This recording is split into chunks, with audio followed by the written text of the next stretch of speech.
her divorce agreement. When I got home that night as my wife served dinner, I held her hand and said, "I've got something to tell you." She sat down and ate quietly. Again, I observed the hurt in her eyes. Suddenly, I didn't know how to open my mouth, but I had to let her know what I was thinking. I want a divorce. I raised the topic calmly. She didn't seem to be annoyed by my words. Instead, she asked me softly, "Why?" I avoided her question. This made her angry. She threw away the chopsticks and shouted at me, "You are not a man." That night, we didn't talk to each other. She was weeping.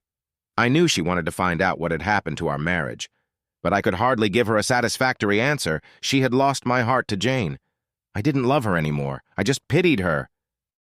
With a deep sense of guilt, I drafted a divorce agreement, which stated that she could own our house, our car, and 30% stake of my company.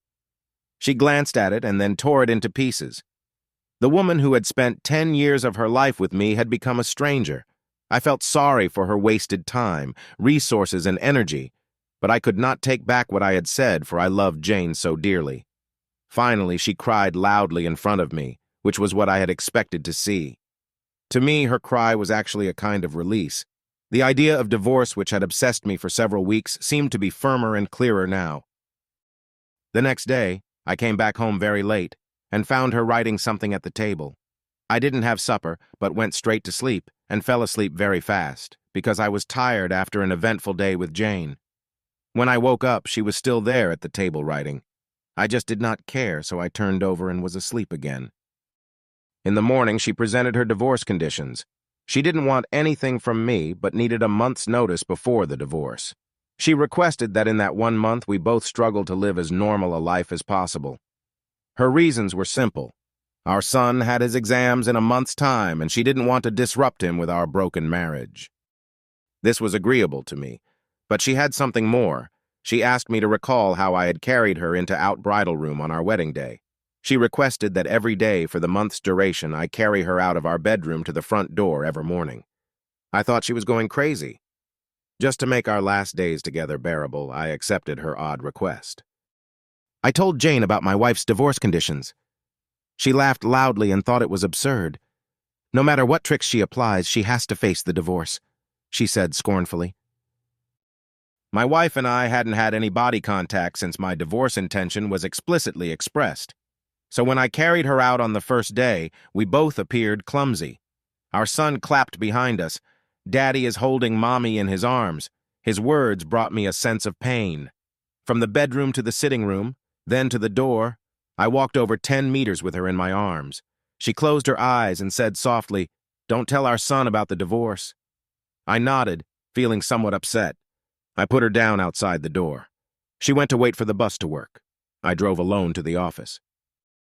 On the second day, both of us acted much more easily. She leaned on my chest. I could smell the fragrance of her blouse. I realized that I hadn't looked at this woman carefully for a long time. I realized she was not young anymore. There were fine wrinkles on her face. Her hair was graying. Our marriage had taken its toll on her. For a minute, I wondered what I had done to her. On the fourth day, when I lifted her up, I felt a sense of intimacy returning. This was the woman who had given 10 years of her life to me. On the fifth and sixth day, I realized that our sense of intimacy was growing again. I didn't tell Jane about this. It became easier to carry her as the month slipped by. Perhaps the everyday workout made me stronger. She was choosing what to wear one morning. She tried on quite a few dresses, but could not find a suitable one. Then she sighed. "All my dresses have grown bigger."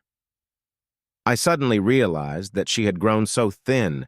That was the reason why I could carry her more easily. Suddenly it hit me. She had buried so much pain and bitterness in her heart. Subconsciously, I reached out and touched her head. Our son came in at the moment and said, "Dad, it's time to carry Mom out." To him, seeing his father carrying his mother out had become an essential part of his life. My wife gestured to our son to come closer and hugged him tightly. I turned my face away because I was afraid I might change my mind at this last minute. I then held her in my arms, walking from the bedroom through the sitting room to the hallway. Her hands surrounded my neck softly and naturally. I held her body tightly. It was just like our wedding day. But her much lighter weight made me sad. On the last day when I held her in my arms, I could hardly move a step. Our son had gone to school. I held her tightly and said I hadn't noticed that our life lacked intimacy. I drove to office, jumped out of the car swiftly without locking the door. I was afraid any delay would make me change my mind. I walked upstairs. Jane opened the door and I said to her, "Sorry, Jane, I do not want the divorce anymore." She looked at me, astonished, and then touched my forehead. "Do you have a fever?" she said. I moved her hand off my head. "Sorry, Jane," I said. "I won't divorce." My marriage life was boring, probably because she and I didn't value the details of our lives, not because we didn't love each other anymore. Now I realize that since I carried her into my home on our wedding day, I am supposed to hold her until death do us apart. Jane seemed to suddenly wake up. She gave me a loud slap and then slammed the door and burst into tears. I walked downstairs and drove away.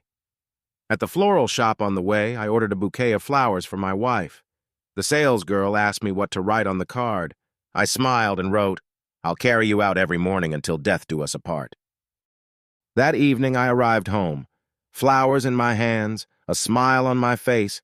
I run upstairs, only to find my wife in the bed, dead. My wife had been fighting cancer for months, and I was so busy with Jane to even notice. She knew that she would die soon, and she wanted to save me from the whatever negative reaction from our son in case we pushed through with the divorce. At least in the eyes of our son. I'm a loving husband.